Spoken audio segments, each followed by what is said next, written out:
seberapa efektifkah tes minat bakat dalam mengurangi kebingungan anak dalam memilih jurusan atau sekolah, Ibu? Silahkan. Efektif tentunya ya gitu kan, karena ya itu tadi, ketika melalui tes minat bakat ini kan anak kemudian bisa memetakan tadi kelebihan. Pertama, anak bisa memetakan kelebihan dan kekurangannya. Kemudian setelah dia petakan kelebihan kekurangannya, dia bisa kemudian menyesuaikan ya dengan minat yang dia punya. Apakah minatku ini, apakah kelebihan kekuranganku ini bisa mendukung minat yang aku punya ini atau tidak gitu. Atau memungkinkan nggak sih aku mengembangkan minat yang lain misalnya gitu. Kemudian hal lain yang membuat tes minat bakat ini efektif adalah bahwa ketika hasil tes minat bakat itu juga bisa selain menginformasikan kelebihan dan kekurangan yang lain gitu, kemudian kita pun akhirnya bisa menentukan kan strategi belajar yang tepat untuk setiap anak itu seperti apa gitu. Misalnya ada anak yang unggul di kemampuan bahasanya gitu, mungkin dia akan lebih mudah nih ketika belajar, metode belajarnya banyak menggunakan presentasi gitu, atau mungkin oke, kamu bikin materi pelajaran, tayangin di YouTube gitu kan, pasti semangat gitu. Tapi mungkin kalau buat anak-anak yang punya keterbatasan bahasa misalnya, belajar dengan metode begitu mungkin kesulitan gitu.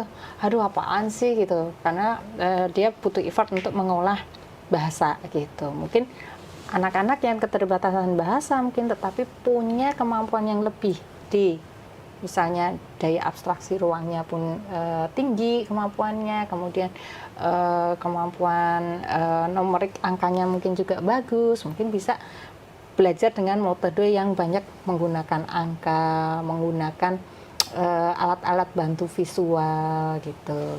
Jadi alat bantu belajar, strategi belajar itu juga bisa disesuaikan dengan potensi si anak itu tadi gitu. Wah, menarik nih Bu Arida. Jadi nanti mungkin anak saya kan 2 nih Bu ya, mungkin satu sama satunya ini beda cara belajarnya. Ini bisa saya coba nanti Bu. Iya.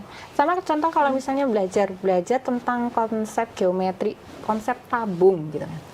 Anak yang mungkin kemampuan bahasanya bagus gitu ya, dia hanya dibilang tabung adalah sebuah bentuk yang dasarnya berbentuk lingkaran, kemudian tidak mempunyai sudut gitu.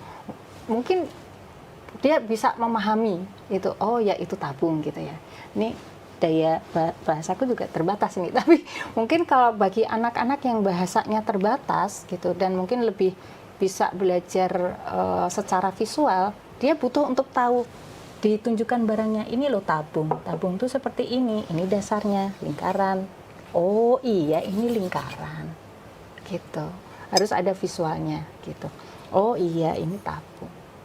Nah, cara belajarnya kan pasti berbeda-beda, seperti itu contoh. Baik, jadi menarik banget nih, berarti memang kayaknya wajib ya Bu ya melakukan tes minat bakat ini, karena kan juga banyak hal-hal positif yang kita dapatkan ya, nggak cuma anak pengennya apa, nggak cuma itu aja, tapi ada banyak hal menarik lainnya nanti yang kita dapatkan dari tes minat bakat tersebut. Baik. Download Tribun X sekarang, menghadirkan lokal menjadi Indonesia.